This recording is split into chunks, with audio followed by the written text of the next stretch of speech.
guide, you'll learn how to fix Rainbow Six Siege login error. Let's get started.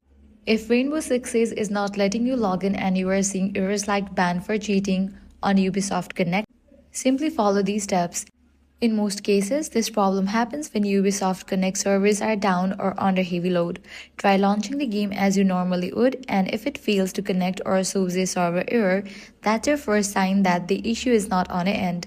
When you check server status reports or outage trackers, you'll often see a sudden spike in reported problems, which confirms that thousands of players are experiencing the same issue at the same time. This means your PC or console, internet connection, and game files are all fine. Because this is a server-side issue, there's nothing you need to change in your settings. Don't reinstall the game, don't reset your internet, and don't keep retrying the game, as none of these will fix the problem faster. The best thing to do is simply wait. Ubisoft is usually aware of these outages and works on resolving them quickly, often within a few minutes to an hour.